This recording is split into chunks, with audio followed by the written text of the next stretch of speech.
Sige, start. Magandang hapon sa ating lahat.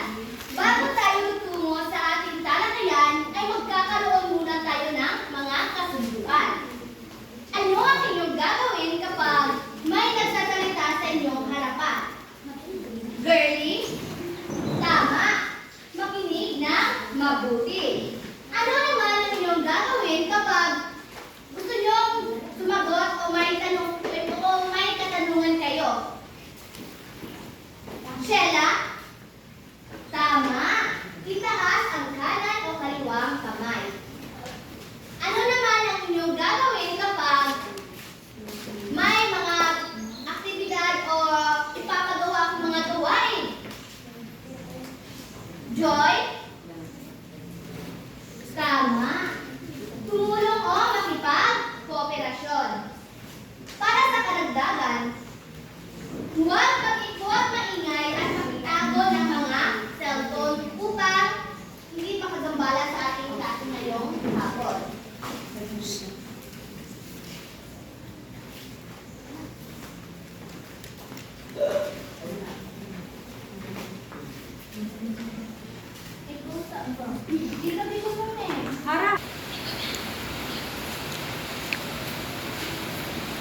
Ngayon, bago tayo dadako sa ating paksa ngayong hapon, ay ano muna ang tinalakay natin noong nakaraang araw? Joy, maaari mo bang sagutin ang ating katanungan? Tama! Patungkol ito sa akdang tuluyan. Ngayon, bago tayo magsisimula ay may papagawa muna ako sa inyo. Laro.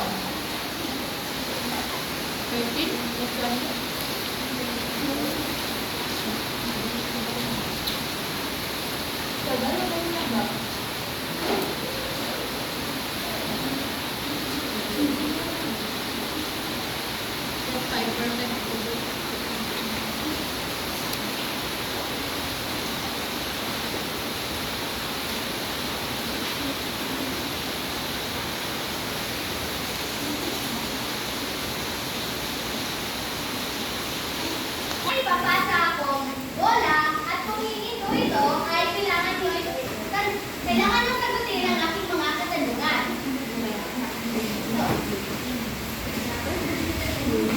Geraldine, maaari mo bang basahin at sagutin ang katanungan sa unang tanong? Bahay ni Juan ang pinakamalaki sa barangay. Ano sa tingin ninyo ang maaaring maging bantas or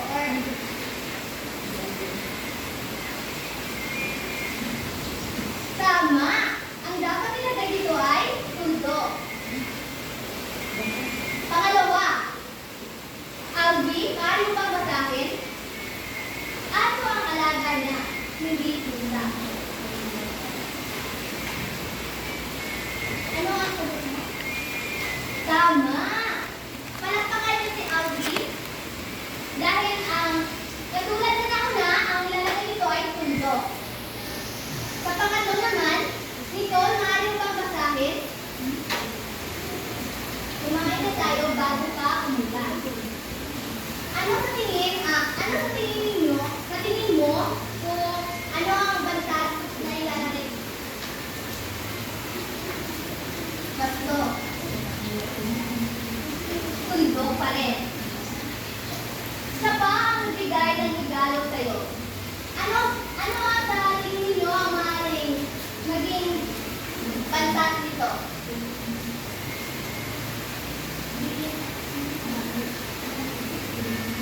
Tama! Pagtatanong, dahil siya ba ang nagbigay ng regalo sa'yo? Panglima, huwag kang mag-alala.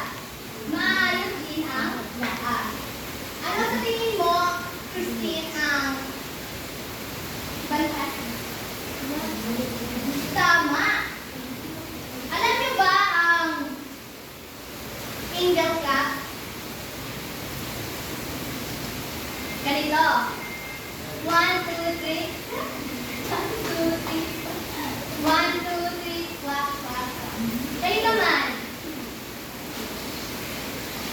Ngayon,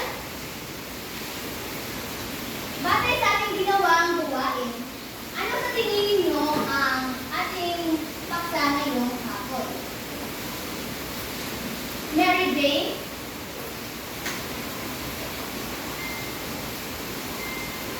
Tama. Patungkol ito sa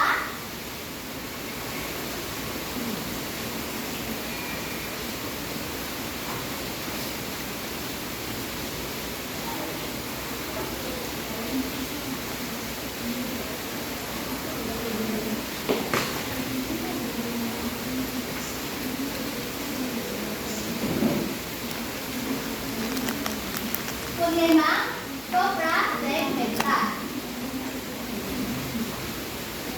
Ngayon, ano sa palagay ninyo ang poema Sobra Segmental?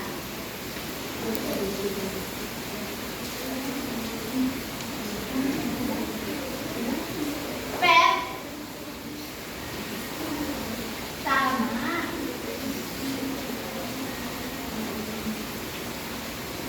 Ang ponemang Sobra Segmental ay tumutukoy sa tunog na kung saan makatutulong sa pagpapahayag ng damdamin, saloobin at kaisipan na nais pahiwatig ng nagsasalita. So dito natin malalaman kung ano nga ba ang sinasabi ng nagsasalita or ang iyong kausap. Ngayon, dadako naman tayo sa mga uri ng ponemang Sobra Segmental.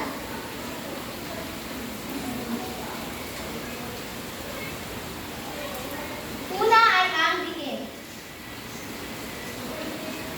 Ito ay tumutukoy sa lakas, bigat, o bahagdang pataas ng tinig ng isang pantig. Halimbawa, buhay. Nagtatalakay ito sa kapalaran ng tao. Ngayon, buhay. Ngayon,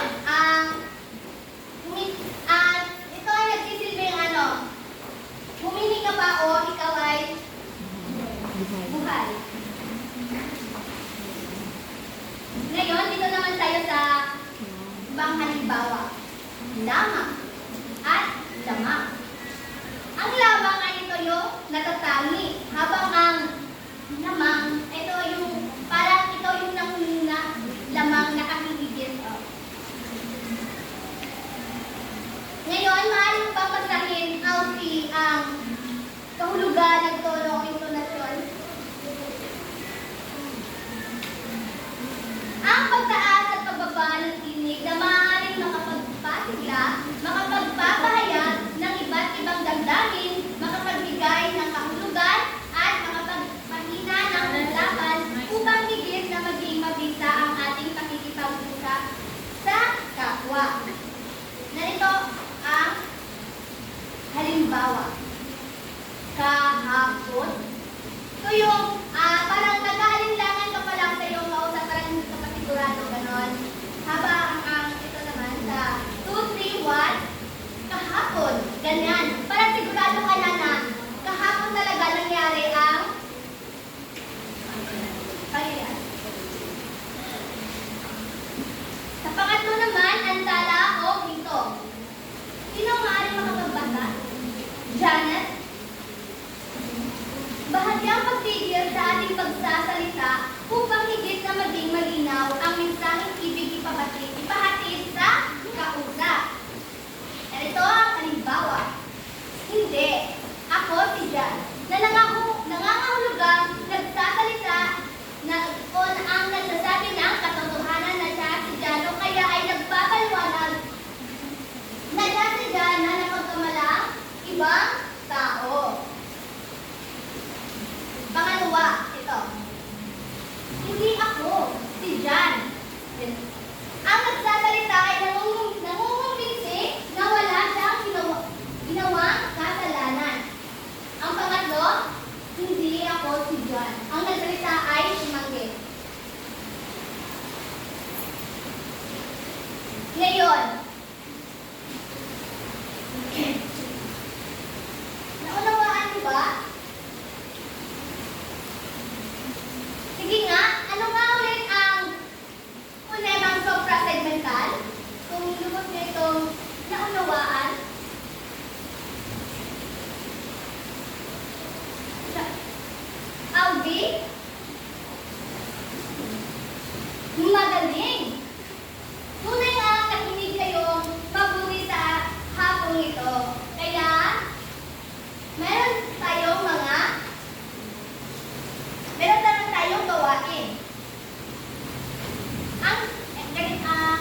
kayo ay tapos na.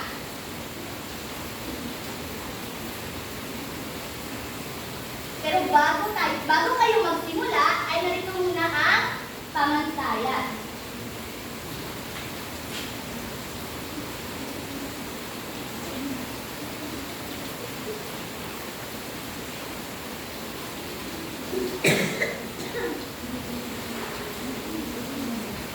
Nila, pakibasa,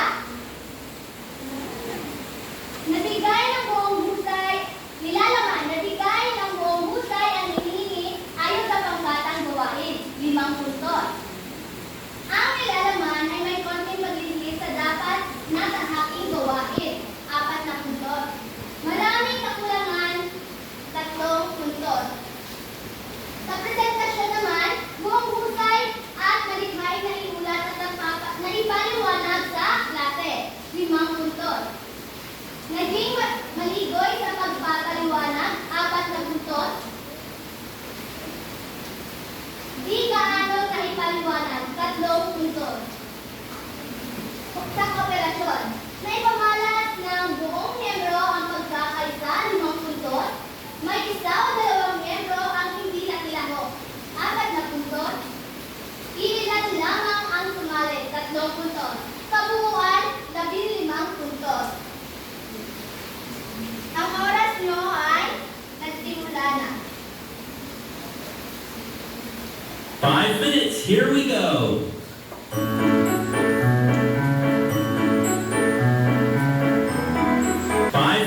Here. Dahil tapos na ang inyong oras, ay maaari na kayong magsimula.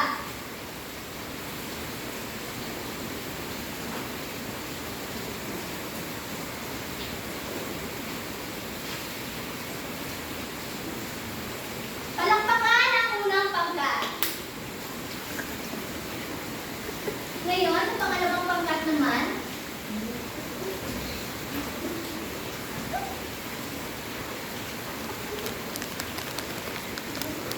bigyan nyo na barangay block ang pangalawang pangkat. Ngayon, ay magbibigay muna ako ng inyong mga puntos. Sa unang pangkat, naibigay ng buong husay ang hinihingi ayon sa pangkatang gawain. Binigyan ko sila ng 5 puntos. Sa presentasyon, medyo na kulangan ako kaya binigyan ko sila ng 4 na puntos dahil naging maligoy sa pagpapaliwanag. Sa kooperasyon naman ay binigyan ko ng 5 puntos dahil ipamalas ng buong miyembro ang pagkakaisa. Samantala, ang pangalawang grupo naman ay sa nilalaman, binigyan ko sila ng 5 puntos dahil naibigay ng buong husay ang hinihingi ayon sa pangkatang gawain. Sa presentasyon naman ay binigyan ko rin sila ng 5 puntos. Buong husay at dahil buong husay at malikhain na iulat at naipaliwanag sa klase. Habang sa kooperasyon naman, iilan lamang ang sumali kaya binigyan ko sila ng 3 puntos. Kaya, ang nanalo ay ang unang pangkat.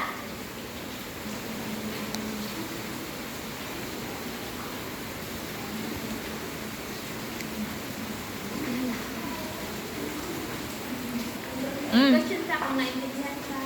Okay. May mga katanungan na ba tayo sa... Ha?